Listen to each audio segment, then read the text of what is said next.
नमस्कार, आप देख रहे हैं न्यूज 22 को। मैं हूं आपके साथ खालिद रशीद। बिहार में चुनावी दंगल छिड़ चुका है और महापर्व छठ की समाप्ति के बाद अब लोकतंत्र के महापर्व यानी चुनाव की जो गर्माहट है, सरगर्मी है, वो बहुत बढ़ गई है। बड़े नेता, स्टार प्रचारक, गठबंधन के, एनडीए के और महागठबंधन की जो स्टार प्रचारक हैं, इनके साथ साथ जनसुराज और बाकी जो दल हैं, उनके जो स्टार प्रचारक हैं, वो अब पूरी तरह से मैदान में आ चुके हैं। बहुत कम वक्त बचा है। दोनों अगर सेशन की बात करें हम लोग, 6 नवंबर को जो होने वाला मतदान है और 11 नवंबर को जो होने वाला मतदान है, उसको लेकर समय अब कम है, इसलिए अंतिम तौर पे पूरा जोर लगाए हुए हैं। बड़े बड़े स्टार प्रचारक इस वक्त चुनाव मैदान में उतर चुके हैं और जनता को यह समझाने की कोशिश है कि हाँ, वो बेहतर विकल्प दे सकते हैं, वो बेहतर सरकार दे सकते हैं, आपकी समस्याओं को सुलझाने वाली सरकार दे सकते हैं। तो धुआंधार प्रचार जारी है और बेड़ा किसका पार होगा, ये असली सवाल है। जनता क्या फैसला सुनाएगी? तो हम इस चर्चा को आगे बढ़ाएंगे। हमारे साथ जो मेहमान हैं उनसे आपको परिचय करा देते हैं। हमारे साथ हैं जनता दल यूनाइटेड के राजेश तिवारी। राजेश तिवारी जी, बहुत बहुत स्वागत है आपका। सरोज तिवारी हैं कांग्रेस से और विजय मिश्रा हैं जनसुराज से। आप तीनों का बहुत बहुत स्वागत। हम इस पे चर्चा करेंगे, लेकिन उससे पहले चुनाव प्रचार जो चल रहा है, धुआंधार चुनाव प्रचार, उसके रंग क्या है, कौन कौन से विषय उठाए जा रहे हैं, क्या जनता के मुद्दों को इसमें स्थान मिल पा रहा है, ये असली सवाल है। ये जान लीजिए कि हम लोगों की सरकार तो 20 साल हो गई है। 24 नवंबर 2005 को हमारी सरकार बनी थी। तब से राज्य में कानून का राज है और हम लगातार 20 वर्षों से विकास के काम में लगे हुए हैं। याद है ना कि हम लोगों के आने के पहले क्या स्थिति थी? पहले बहुत बुरा हाल था। जो पहले वाली सरकार थी, लोग शाम के बाद घर से बाहर नहीं निकलते थे। घर से बाहर शाम के बाद नहीं निकलते थे। और हम लोग तो जब रहते थे, तो जब हम कभी जाते थे तो कोई अपने घर से नहीं निकलता था। हम तो जाके कभी कभी किसी के यहाँ घर के अंदर घुस जाते थे, मिलते थे। आजकल कोई स्थिति है, कोई लड़का लड़की कोई हो, शाम में इस तरह से होता है? सब लोग देर रात तक जगह जगह जाते हैं और करते हैं। एक मौका मिलेगा तो नौकरी मिलेगी पक्की और तेजस्वी आपकी उम्मीदों का लगाएगा छक्का। सरकार बनते ही 20 दिनों के अंदर कानून बनाया जाएगा कि जिस परिवार में सरकारी नौकरी नहीं है, उस परिवार में एक सरकारी नौकरी हम लोग देने का काम करेंगे। इतनी माताएं बहनें, बताइए, बाल बच्चा के नौकरी लगे कि चाहे कि ना लगे कि चाहे, मिलना चाहिए ना। एक मौका दीजिए। तेजस्वी ने जो कहा वो किया, जो कह रहा है वो करेगा। मोदी जी ने कहा है 1 लाख युवाओं को भारतीय जनता पार्टी पंच, सरपंच, तहसील पंचायत, जिला पंचायत, विधायक और सांसद का टिकट देकर पहली बार चुनाव लड़ाएगी। अभी कल ये लालू जी ने कोई प्रभारी बनाया, मैं तो नाम भूल गया उनका। वो पूछते किसको टिकट दिया, पहले बार किसको टिकट दिया? मैं बता देता हूं। मैथिली जी, आप आगे आइए। हमने एक 25 साल की युवा मैथिली ठाकुर को कोई राजनीतिक बैकग्राउंड के बगैर टिकट दिया है। मुझे बताओ भाई, आरजेडी में ऐसा हो सकता है? बैठिए, आरजेडी में ऐसा हो सकता है क्या? कांग्रेस में हो सकता है क्या? तेजस्वी जी ने कहा नीतीश जी का चेहरा का प्रयोग हो रहा है। रिमोट कंट्रोल बीजेपी के हाथ में है। आप ये मत सोचिए कि अति पिछड़ों का कि अति पिछड़ों की आवाज उधर सुनाई देती है। 3-4 लोग कंट्रोल करते हैं, बीजेपी कंट्रोल करती है, उनके हाथ में रिमोट कंट्रोलर है और उनको सामाजिक न्याय से कोई लेना देना नहीं है। तो देखा आपने कि कैसे बिहार के तमाम हिस्सों में 121 सीटों पर, खासतौर पे पहले चरण का चुनाव जिन सीटों पर हो रहा है वहां पे ज्यादा आज चहलकदमी दिखी। योगी आदित्यनाथ भी बिहार में, राहुल गांधी भी बिहार में, और इसके अलावा अमित शाह वो भी बिहार में है। तो कई सारी जो रैलियां हुई हैं आज, इसके अलावा कई प्रदेशों के जो मुख्यमंत्री हैं वो भी बिहार में जनता को समझाने की एक कवायद है कि क्या उनके सामने विकल्प हैं, आखिर वो उनके गठबंधन को, उनके दल को क्यों चुने, यही समझाने की कोशिश है। चर्चा को आगे बढ़ाते हैं। सबसे पहले मैं, चूंकि राहुल गांधी, अमित शाह सभी बड़े नेता हैं और मैदान में आज सभी नजर आए। राहुल गांधी बहुत दिनों के बाद बिहार में उनकी एंट्री हुई और एक बार फिर से उन्होंने एसआईआर का मुद्दा छेड़ दिया। मैं एसआईआर के मुद्दा उठाया तो मैं कांग्रेस के जो प्रवक्ता हैं सरोज तिवारी, उनसे शुरुआत करना चाहूंगा। सरोज जी, क्या लगता है आपको, जनता के जो मसले हैं उनको उठाया जा रहा है आपके दल की तरफ से, आपके महागठबंधन की तरफ से?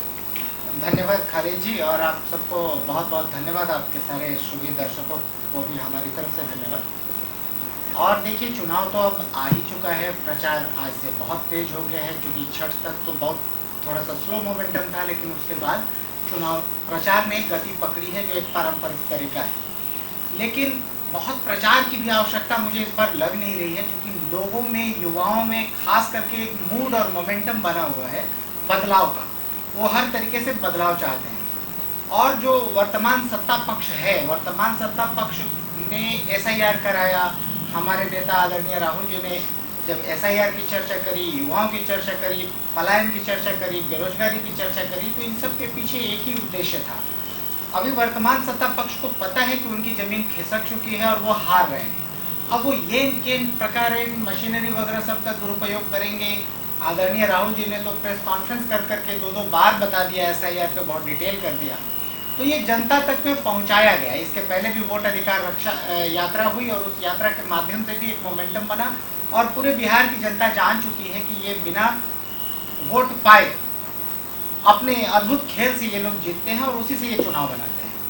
लेकिन कुछ तो सच्चाइयाँ भी हैं। कुछ सच्चाइयाँ ये है कि बिहार अभी वर्तमान में भारत में सबसे युवा प्रदेश माना जाता है। युवाओं की आबादी करीब करीब 54% है और 54% युवा आबादी में बेरोजगारी भी अद्भुत स्तर पे है और वो 59% तक है। और ये जो बेरोजगारी जो हमारे यहाँ पाया जा रहा है, इस बेरोजगारी की वजह से लोग पलायन करने को मजबूर हैं। लगभग 2 करोड़ के आसपास या 2 करोड़ ये सारी बातें लोग पलायन, सरोज जी, ये सारी बातें आपके नेता राहुल गांधी ने कही है आज की सभा में। पलायन का मुद्दा भी उठाया है, बेरोजगारी का मुद्दा भी उठाया है, साथ साथ ट्रम्प का मुद्दा भी उठाया है। हम हाँ, चर्चा करेंगे, लेकिन बाकी जो हमारे मेहमान हैं उनसे भी बातचीत की शुरुआत कर लेते हैं बाद में। तो थोड़ा बहुत आप तीनों के बीच थोड़ी सी तू मैं तो होगी ही। ये राजनीतिक परंपरा रही है कि आजकल के डिबेट में ये होता है। देखते हैं कि हमें कितने अच्छे से आपको सुनने का मौका मिलता है।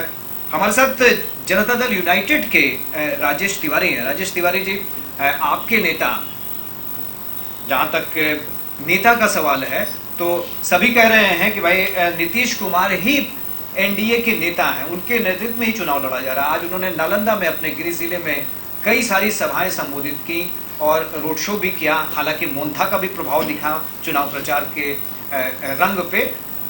आपको क्या लगता है कि क्या जो विषय है, महागठबंधन की तरफ से घोषणा पत्र तो सामने ला दिया गया है और उससे पहले सीएम का नाम भी सामने ला दिया गया, एक डिप्टी सीएम की भी घोषणा हो गई है, आप पर क्या दबाव इस वक्त महसूस हो रहा है कि नीतीश कुमार का नाम भी सीएम के तौर पे आगे बढ़ाया जाए? प्रचार में क्या ये रंग भी शामिल है? देखिए खालिद जी, नवंबर 2005 से माननीय मुख्यमंत्री नीतीश कुमार जी ने बिहार का सत्ता बागडोर संभाला है, तब से वो मुख्यमंत्री हैं और लगातार आगे भी वो मुख्यमंत्री 25 से 30 भी रहेंगे। इसमें कहीं बट कोई और हर कोई एनडीए के हमारे पांचों दल बोले हैं कि कोई वैकेंसी नहीं है और इसी को लेकर के हम लोग चल रहे हैं। और ये माननीय मुख्यमंत्री जी का जो अथक प्रयास किए हैं, जो जिन्होंने गड्ढे का बिहार, अंधकार का बिहार, बीमार बिहार, जंगल राज का बिहार निकाल करके आज विकसित की श्रेणी में लाए हुए हैं। ये पूरा बिहार देख रहा है, हर युवा देख रहा है, हर महिलाएं देख रही हैं कि किस तरह से बिहार को ये एक स्वावलंबी बिहार बनाने में माननीय मुख्यमंत्री जी नीतीश कुमार जी काम किए हुए हैं। तो इसमें इफबट का कोई बात नहीं है। रह गई बात, माननीय मुख्यमंत्री जी हमेशा काम करते हैं, हर दिन वो काम करने वाले ऐसे हैं तो नहीं कि मौसमी नेता हैं जैसे और 4 साल आप बाहर रहिए और 5वां साल जब चुनाव आए तो आप सक्रिय हो जाइए। बिहार ही नहीं, देश ही नहीं, विश्व में सबसे ज्यादा महामारी अगर जो कोरोना के समय था, उस समय हमारे प्रतिपक्ष के नेता दिल्ली में थे। तो इस तरह का देखिए, दोनों युवराज, चाहे वो बिहार का युवराज है चाहे देश का युवराज है, हर कोई जान रहा है कि क्या स्थिति है। राहुल जी किस तरह से बिहार को जो बदनाम करने वाला, बिहार को गाली देने वाला, बिहार को किस तरह से मलेरिया बताने वाले को, चाहे वो आप तमिलनाडु का मुख्यमंत्री हो या तेलंगाना का मुख्यमंत्री हो, सबको बुला बुला करके किस तरह से बिहार को इंसल्ट किए हैं, ये सब जान रहा है। एसआईआर के मुद्दा पर देखिए, राहुल जी एक ऐसा नेता है जो आरोप लगाते हैं, भाग जाते हैं। आप इसके पहले आप देखिए कि किस तरह से नहीं, राहुल जी पे आप जाएंगे नहीं, हम उस पर नहीं, जो अभी आप बोल रहे हैं कि किस तरह से एसआईआर वाला मुद्दे पर, एसआईआर मुद्दे पर आप ही बताइए, आप वरिष्ठ पत्रकार है, बहुत लंबा आपका अनुभव रहा। किसी भी अगर ये बिहार में आप चले जाइए, किसी से पूछिए एसआईआर का मुद्दा है, कहीं कोई मुद्दा नहीं है, क्योंकि ये दोनों युवराज जिस तरह से मुद्दा फ्लॉप हो चुके हैं। तो इसलिए इस तरह का कोई गठबंधन को, एनडीए गठबंधन को एसआईआर मुद्दे से कोई फर्क नहीं, जनता ही को फर्क नहीं पड़ता है, तो एनडीए की क्या बात है? तो उस पे समय क्यों आप दे रहे हैं? आप तो ये बताइए कि कहीं संदेह है क्या कि चुनाव के बाद की परिस्थितियों में, पोस्ट पोल सिनारियो में नीतीश कुमार को कहीं साइड ट्रैक तो नहीं कर दिया जाएगा? ये नीतीश कुमार हैं और अपने बल पर ये पार्टी बनाए हुए, अपने बल पर वो नेतागिरी कर रहे हैं। 50 साल का बेदाग राजनीति है, परिवारवाद, भ्रष्टाचार या कोई भी ऐसा नहीं है जो उन पर कोई आरोप लगा दिया। देश के सर्वश्रेष्ठ नेताओं में और समाजवादियों में गिनती उनका होता है। उनका किया हुआ चाहे जीविका हो, चाहे नल जल योजना या बहुत सारे योजना जो देश कॉपी करता है। तो फिर आप जलेबी बना रहे हैं। नहीं, मेरा सीधा सवाल ये आप क्या कहीं कोई संदेह है पार्टी के भीतर? अरे भैया, आप लोगों के भीतर, आप पार्टी के प्रवक्ता हैं। अरे आप वही हम बता रहे हैं ना, तो आप सवाल ऐसा कर रहे हैं कि आप महागठबंधन तो वही तो बोल रहे हैं, उम्मीदवार घोषित कर दिया, आप क्या घोषित करेंगे? अरे नवंबर 2005 से जब हम बोल रहे हैं, तेजस्वी यादव को क्यों घोषित करना पड़ रहा है? क्योंकि उन पर जनता विश्वास नहीं, उनके गठबंधन के विश्वास नहीं कर रहे थे। इतना दिन तक वो खुद कर रहे थे। हमारे यहाँ तो ऐसा कोई बात है, माननीय मुख्यमंत्री नीतीश कुमार जी थे, हैं और आगे रहेंगे, इसमें कोई इफबट है ही नहीं है। वही हम बता रहे हैं कि जो आप एग्जाम्पल दूसरी जगह का दे रहे हैं, दूसरा जगह अपने बल पर नहीं खड़ा हुआ था और ये अपने बल पर खड़ा हुआ है। जी, बड़े नेता जो हैं गठबंधन के, वो तो खुले तौर पे नहीं बोल रहे हैं, वो तो वही कहानी दोहरा रहे हैं। संवैधानिक उपबल जो है कि विधायक दल जो है वो चुनता है अपना नेता, और ये होता है चुनाव के बाद। भैया ये तब होता है ना कि तो जब क्या इसकी गारंटी है कि वो नहीं चुना जाएगा? ये तब होता है जब खाली हो। और आप उपेंद्र कुशवाहा जी का बयान दिए, राजीव प्रताप रूढ़ी का बयान दिए, और आज का अमित शाह का भी बयान आप देख लीजिए।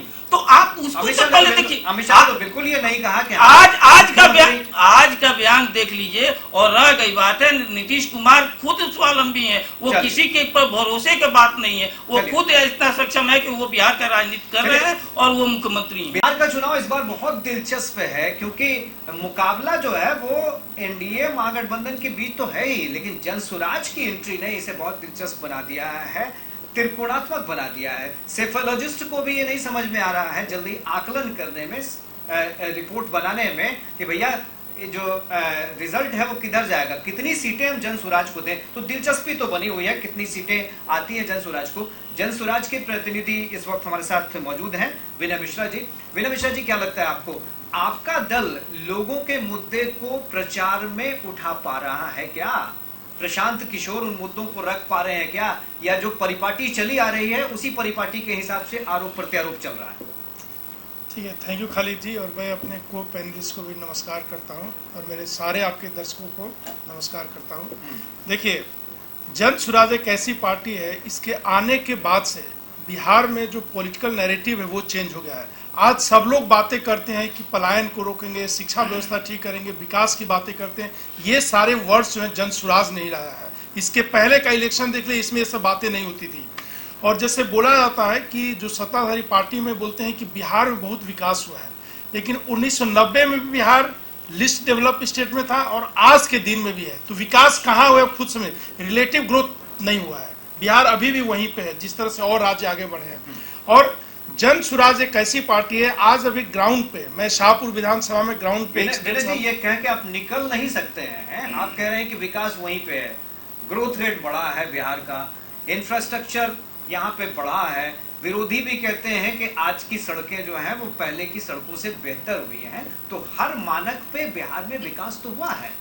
विकास हुआ है। मैं आपसे बोला कि रिलेटिवली राजनीतिक मतभेद हो सकते हैं, लेकिन मेरी बात रिजेक्ट करना नहीं, रिजेक्ट नहीं, मैं क्या वर्ड यूज किया, रिलेटिवली।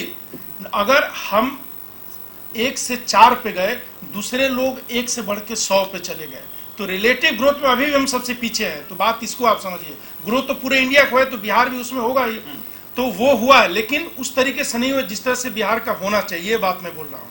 और एक और चीज है, इस इलेक्शन में अगर आप ध्यान से देखें तो और पार्टियां जो है एक दूसरे पे तू मैं इसी में बिजी है कि उसने ये किया, उन्होंने ये किया, इसमें बिजी है। जन सुराज एक पार्टी है जो अभी भी विकास के मुद्दे पे बात करिए, बोल रही है कि शिक्षा व्यवस्था ठीक करना, रोजगार पैदा करना, पलायन रोकना, यही असली विकास होता है। उसी के बारे में अभी भी हम लोग अपने एजेंडा पे स्टिक कर रहे हैं। दूसरी पार्टियां इधर उधर थोड़ा बह गई हैं। आपके नेता तो हमेशा जो है मैनेजमेंट करते रहे हैं। प्रशांत किशोर जो है सूत्रधार आपकी पार्टी के, वो हमेशा इलेक्शन मैनेजमेंट करते रहे हैं। उन्हें तो बहुत मौका मिला, पार्टी का मैनिफेस्टो तैयार करने में उनकी बहुत बड़ी भूमिका रही। अलग अलग पार्टियों की, वो चाहे कांग्रेस भी हो या बीजेपी हो या जेडीयू हो या सारे दल, देश में जितने भी दल हैं करीब करीब कई सारे दलों के लिए वो इलेक्शन मैनेजमेंट कर चुके हैं। तो ये मुद्दा क्या उस वक्त नहीं था? आज इलेक्शन में जब वो सामने आ गए हैं तो वो पलायन का मुद्दा है ना, वो कह रहे हैं, प्रशांत किशोर जगह जगह ये कहते हैं कि आप अपने बच्चों की फिक्र कीजिए। तो पहले क्या बच्चों की फिक्र उनको नहीं सताती? नहीं, इसका आंसर बहुत पहले प्रशांत जी भी देख चुके हैं। देखिए, अगर आप एज ए कंसल्टेंट किसी के काम कर रहे हैं तो आप उसको बताओगे, जो दूसरी पार्टी है उसको ग्राउंड पे इम्प्लीमेंट उनको करना है। तो अगर वो नहीं कर रहे हैं तो कंसल्टेंट का इशू नहीं है। आज के दिन में चूंकि जन सुराज अपनी पार्टी है, प्रशांत जी उसमें खुद काम कर रहे हैं, इन्वेस्टर है उसमें, तो एक ये चीज है कि तब इस मुद्दे को हम लोग उठा रहे हैं और उसको ग्राउंड पे भी लेके जा रहे हैं। डिलिबरेटली ये प्रश्न आपसे इसलिए किया क्योंकि यही कहा जा रहा है कि वो आज भी इलेक्शन मैनेजर हैं और किसी न किसी के लिए वो बी टीम की भूमिका निभा रहे हैं। नहीं, देखिए, कहने के लिए तो लोग पहले बोलते हैं कि बीजेपी की बी टीम है, कुछ दिनों के बाद आरजेडी की बी टीम है, तो पहले लोग डिसाइड कर लें कौन किसकी टीम है, क्या टीम है, इस पे हम नहीं जाते हैं। लेकिन जन सुराज एक ऐसी पार्टी है जो कि जो लोगों का एक्चुअल असली जो मुद्दा है बिहार में उसको उठाया है और उसी पे हम लोग काम कर रहे हैं। और हम लोग केवल ये नहीं बोल रहे हैं कि 3 करोड़ जॉब दे देंगे, सरकारी नौकरी दे देंगे, जो हो सकता है उसको कैसे करेंगे, पूरा ब्लूप्रिंट तैयार है। जो भी हम बोल रहे हैं उस पर काम करके दिखाएंगे। तो अब थोड़ी सी तू मैं हो जाए क्योंकि अलग अलग दलों के प्रतिनिधि हैं। जो सवाल जन सुराज उठा रहा है कि वही एक अकेला दल है जो लोगों के मुद्दे एड्रेस कर रहा है, बाकी लोग जो हैं वो चर्चा कर रहे हैं। राहुल गांधी ने आज ट्रंप की भी चर्चा कर दी कि भाई जो ट्रंप से डरते हैं मोदी साहब, अब भला बिहार चुनाव में ट्रंप का क्या रोल है? योगी आदित्यनाथ ने बाबर और औरंगजेब की भी चर्चा कर दी। तो भाई अब कब तक इनके भरोसे जो है वोट की वैतरणी जो है वो पार की जाएगी? सरोज तिवारी, आपसे मैं जवाब जरूर चाहूंगा। जन सुराज के जो प्रवक्ता विनय मिश्रा कह रहे हैं कि वही उन्हीं का दल है, वो जनता के मुद्दे एड्रेस कर रहा है। आपके प्रचार में वो रंग ही नहीं है जो जनता के मुद्दे को टच कर सके। देखिए खालिद जी, मैं तो आपके प्रश्नों का जवाब देना चाहता हूँ, लेकिन साथ साथ अपने को पैनलिस्ट लोगों का भी जवाब देना चाहता हूँ। एक्चुअली बी टीम सी टीम तो छोड़ दीजिए, ये बी टीम सी टीम की परिचर्चा तब करते हैं जब ये परिचर्चा में होते। ये मीडिया के एक वर्ग में, चूँकि मीडिया फ्रेंडली आदमी है प्रशांत जी, इसलिए मीडिया में चर्चा है, ज़मीन पे इनकी कोई चर्चा नहीं है, इनसे शायद एक भी सीट निकलने वाली नहीं। और जब प्रशांत जी खुद चुनाव नहीं लड़े तो इसका मतलब भी बहुत क्लियर हो गया था कि अब ये डर है। अब दूसरी बात रही कि जदयू जो बोल रहे थे राजेश भाई कि हमारा तो भाई सीटिंग ये है और इनके बाकी नेता बोल रहे हैं। मुख्यमंत्री घोषणा तो 4 बार किए हैं, 2005, 10, 15, 20 समय मुख्यमंत्री ये फेस चेहरा घोषित करके लड़े हैं, तब ये हम पे कहते थे आपका चेहरा कहाँ है। अब हमारा चेहरा है और इनको बीजेपी मानने को रेडी नहीं है। इनके चेहरे को वो मान के चल रहे हैं कि ये डमी है, ये कठपुतली है। अब इनकी बात को भी छोड़ दीजिए, क्योंकि अभी नीतीश जी को भी अंदर से पता है, अब वो साथ साथ में ज्वाइंट करने भी नहीं जा रहे हैं अपना प्रोग्राम, प्रचार प्रोग्राम। अब ट्रंप की चर्चा तो उदाहरण के रूप में की गई कि जो व्यक्ति पूरे देश की साख को दांव पे लगा करके ट्रंप को इतना भी नहीं कह पा रहे कि हम आपकी बात से असहमत हैं, आपका फोन नहीं आया था, ऐसे रीढ़हीन व्यक्ति क्या कभी बिहार में एक राजनीतिक सॉल्यूशन दे सकते हैं? क्या बिहार में जो समस्याओं का अंबार है, इस समस्याओं के अंबार को सुलझा सकते हैं? क्या सुलझा ही नहीं सकते। जो व्यक्ति करे 1 GB डेटा फ्री दे रहे हैं, आप लोग रील बनाओ, वो कभी नौकरी देने की बात कर ही नहीं सकता। कम से कम नौकरी देने की बात आ रही है, चर्चा हो रही है, बिहार के युवा खुश हैं कि नौकरी तो अगला देगा, नौकरी देगा, नौकरी की व्यवस्था करेगा। बातें हो रही है कि हम कैसे व्यापार बढ़ाएंगे, उद्योग बढ़ाएंगे, मेड इन बिहार की बात करेंगे। तो बहुत सारी चीजें जो एक व्यूज, एक हमारा ब्लूप्रिंट दिख रहा है, और बाकी के पास ब्लूप्रिंट है ही नहीं, सन्नाटा सा है। हम एनडीए गठबंधन की बात कर रहे हैं कि इनके पास पूरा कंप्लीट सन्नाटा है, कुछ है ही नहीं। अब जब कुछ नहीं है तो उसके सामने तो हम लोग का बहुत बढ़िया चल रहा है। अभी आप जाकर के देखिए, जितने जदयू के, भाजपा के नेताओं को, इनके आप तो यही आरोप लग रहा है ना, चोर बोल रहे हैं। सरोज तिवारी, आप पे यही आरोप लग रहा है कि आप डपोर संघ की घोषणाएं कर रहे हैं, है ना, भ्रम फैला रहे हैं, करना नहीं है इसलिए कुछ भी कर रहे हैं। आपको यकीन हो गया है कि आप नहीं आएंगे सरकार। एक भी घोषणा डपोर संघ की नहीं है। जब आपके पास विजन नहीं है और आत्मबल नहीं है, आपके कॉन्टेस्ट तो यही बोल रहे हैं। बिल्कुल बोलने दीजिए, अपोनेंट्स और क्या बोलेंगे? अपोनेंट्स के पास बोलने के लिए और कुछ है? हर परिवार को एक नौकरी, प्लान है। अगर प्लान होता, आप सोचिए, शामिल कर दिया। 20 साल में रोजगार की व्यवस्था नहीं कर पाए, 20 साल में हमारे राज्य को इतना नहीं डेवलप कर पाए कि दीजिए ना जवाब, स्टैट्स से दीजिए ना जवाब। स्टैट्स से मैं जवाब दे रहा हूँ। आप कहाँ से बजट हमारा बिहार का बजट 4.25 लाख के आसपास का सारा स्टेट, है ना, और आपने बजट में जो घोषणाएं कर दी हैं उसके लिए कम से कम 12 लाख करोड़ रुपए चाहिए। बोलने देंगे तो कहाँ से लाएंगे? रिसोर्सेज कहाँ से आएंगे? मैं रिसोर्सेज भी बता, तो स्टैट्स की भी तो बात करनी चाहिए आपको। आपके पास 13.5 करोड़ की आबादी है। 13 करोड़ आबादी को आप कम से कम 6 से डिवाइड कर दीजिए, एक एवरेज फैमिली का पिक्चर मिल जाएगा। आपके पास कितनी वैकेंसीज खाली हैं, कितने सारे तो संविदा पर रखे सारे कैलकुलेशन, एक्सपर्ट्स ने सारे कैलकुलेशन है, तभी इस नतीजे पे पहुंचे हैं। खालिद जी, आप सुन लीजिए मेरा, कि स्टैट सारे रेडी है हमारे पास, कंप्लीट ब्लूप्रिंट। उसको ऐसे वाद विवाद के बीच में नहीं रखा जा सकता। बकायदा इंटरव्यू करिए, पूरा बकायदा बताएंगे, उसको रिलीज कर दीजिए। आपसे आग्रह भी रहेगा ताकि जनता को और क्लैरिटी मिले। हमें इन लोगों को क्लैरिटी नहीं देना है जो 20 साल से कुछ कर ही नहीं पाए, 20 साल में रोजगार नहीं जनरेट कर पाए, बेरोजगारों का बना करके और सबको पलायन करके। लेकिन एक चीज और मुझे करेक्ट करना है, फैक्चुअल। 1990 में कहा गया कि बिहार बहुत पीछे था, मेरे मित्रों को सुधार कर लेना चाहिए, और इकोनॉमिक सर्वे ऑफ इंडिया निकलता है, और उसको एक बार जाकर के खुद गूगल कर लेंगे, कहीं पढ़ लेंगे आर्काइव से। 1987 तक Bihar was the number 1 economy across all the states of India. पूरे इंडिया का सबसे नंबर 1 स्टेट था। 1990 तक नंबर 3 पोजीशन पे थे। युवाओं की बात कर रहे थे। एक मिनट, सरोज जी तक नंबर 3 पोजीशन पे थे। एक मिनट, मेरा समय खत्म नहीं होना चाहिए, समय कम है, हमें बाकी लोगों को बात होगा तो मैं ले लूंगा। मैं सीधे तौर पे आपसे कह रहा हूँ, अभी आप युवाओं की बात कर रहे थे, बिहार 54% युवा हैं, उनको टारगेट कर रहे हैं। ये युवा 87 में थे क्या? 87 में जो पैदा हुए उन्हीं को युवा आप मान रहे हैं? नहीं, आज तो जेनजी की चर्चा हो रही है कि बिहार शुरू से पिछड़ा था। हाँ, मैंने डाटा दिया, तो शुरू से पिछड़ा नहीं। 87 में चले गए आप 20 साल का टेबल लेके बिहार को नंबर 3 पे नहीं पहुंचा पाए, नीचे से नंबर। चलिए हम आपके पास लौटेंगे। राजेश तिवारी, कहा जा रहा है कि 20 साल का अवसर मिला आपको, आपने कुछ किया ही नहीं, ये महागठबंधन के लोग कह रहे हैं। सबसे ताज्जुब लगता है, आज पूरा लोग भागता होगा। बताइए, और डमी है 2000 में बिहार बटा, डमी है 2000 में बिहार बटा, 70% रिसोर्स झारखंड में चला गया। बिहार में कहा जाता था ये कि बालू और लालू यही 2 बच्चे हैं, और उस पर से अब उस समय का जो है सर्वे बताया जा रहा है। ये बताइए, देखिए हकीकत क्या है। महागठबंधन अपने आप में जो है, आपको हम रोकना नहीं चाह रहे, लेकिन एक करेक्शन तो जरूर यहाँ पे करेंगे कि ये रोना तो आरजेडी वालों को रोना चाहिए ना। क्योंकि उनके समय में बिहार का विभाजन हुआ और सारे रिसोर्सेज वहां चले गए, उनको एक नई व्यवस्था यहाँ पे डेवलप करनी पड़ी।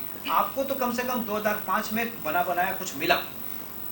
कौन आप पत्रकारिता कर रहे हैं जी?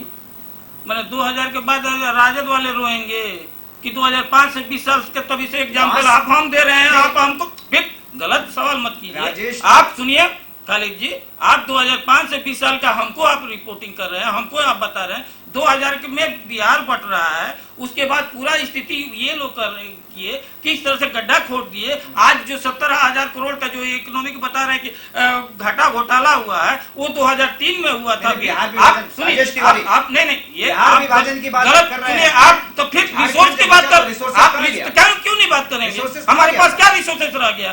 चाहे आप टाटा रह गया या कोलरी रह गया या क्या रह गया, बताइए। उसके बाद 5 साल आप चली ना उस साल 5 साल में आप सभी डूबे हुए हैं। और सुनिए, आप जिस तरह का एग्जाम्पल आप सेट कर रहे हैं, बिहार का स्थिति ये हुआ, ये किसी पत्रकार ने आपको नहीं बोला। आप सुनिए, राजेश तिवारी, ये मैं दावे के साथ कह सकता हूं कि ये बात, ये तर्क किसी पत्रकार ने आप गलत तर्क दे रहे हैं, तो अब उसको हम क्या कहेंगे? हाँ। आप एकदम पप्पू मीडिया टाइप का बात करिएगा तो उसको क्या होगा? 10 साल उसके पहले नहीं देखे, बांटवारा करके आप झारखंड को आप माइनस मान रहे हैं कि कुछ नहीं गया उसमें, तो आप उसको हम क्या कहेंगे? हकीकत देखिए क्या सरकार कब आई, किस थोड़ा बता दीजिए। 2005 में 24 नवंबर 2005। 5 साल में कितने दिन होते हैं? किस में? उससे पहले झारखंड जब अलग हुआ बिहार से, बिहार का विभाजन हुआ, तो बिहार में क्या आप सुनिए, आप तभी नहीं सुनिए, आप तभी से गिना रहे हैं 5 साल में क्या इंफ्रास्ट्रक्चर बिहार में बना, बता दीजिए। आप बजट की आप बजट की बात कर रहे हैं, क्या इंफ्रास्ट्रक्चर में बना आपको बता दीजिए। नहीं, फिर गलत बात नहीं, आप इंफ्रास्ट्रक्चर बताइए। आप गंभीरता आप नहीं, आप गलत रिपोर्टिंग कर रहे हैं। आप 2000 से लेकर 2000 के बीच में आप बताइए, क्या बिहार में कौन ऐसा कंपनी खुला है, कितने रोड बने हुए हैं, कितने आपका बिजली का आया हुआ है, आप बताइए। आप तभी से खंडन कर रहे हैं इसका साक्षात्कार आप साक्षात्कार कर रहे हैं, तो आप गलत कर रहे हैं।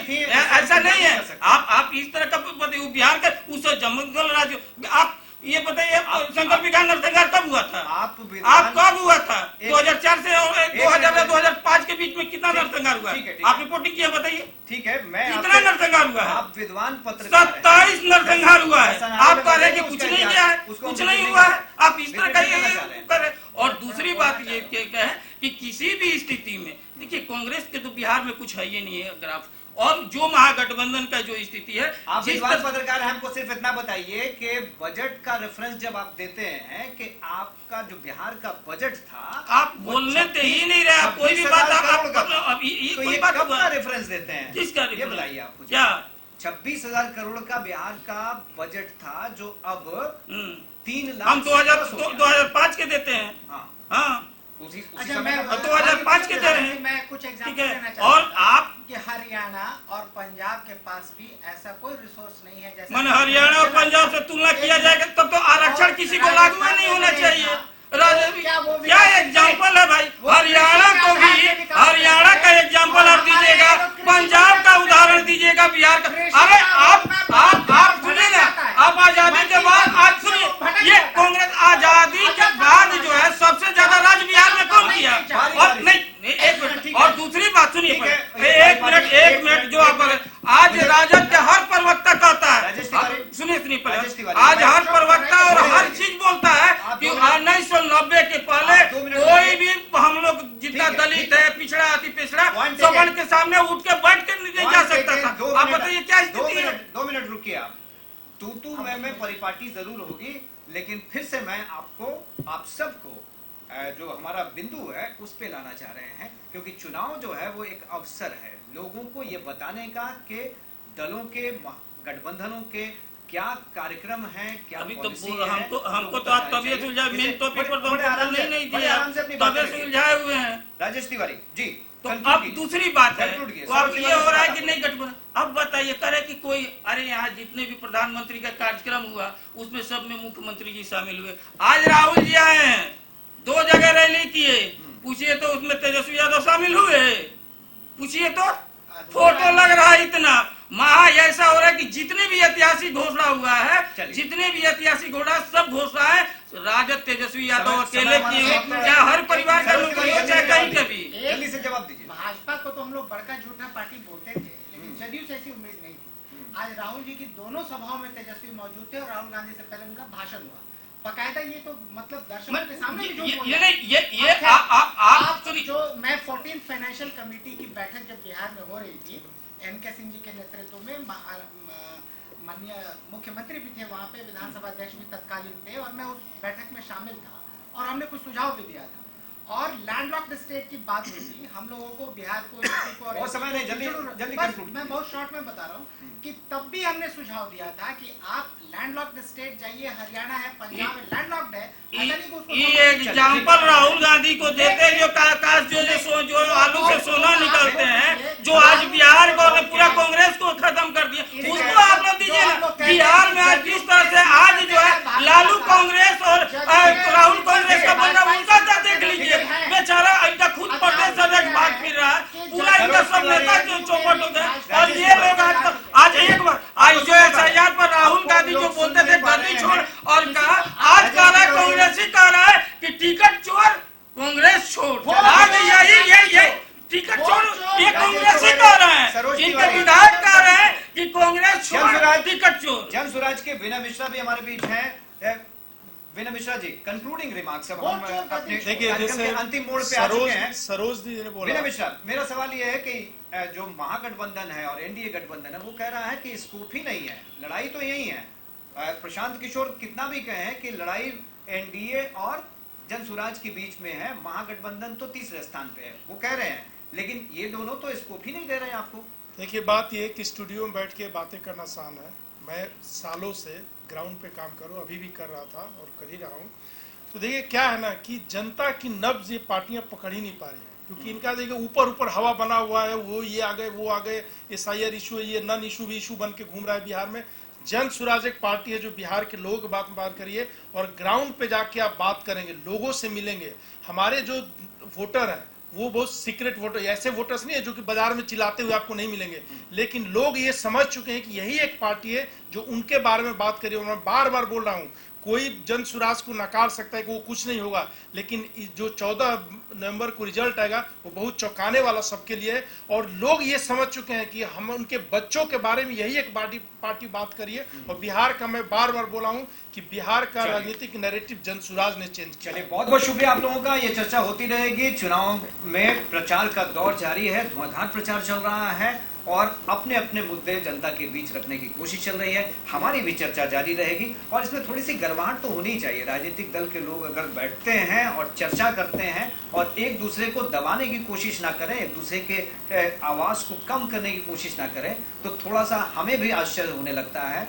फिलहाल दीजिए इजाजत, इसी तरह की चर्चा लेकर फिर हम हाजिर होंगे। नमस्कार।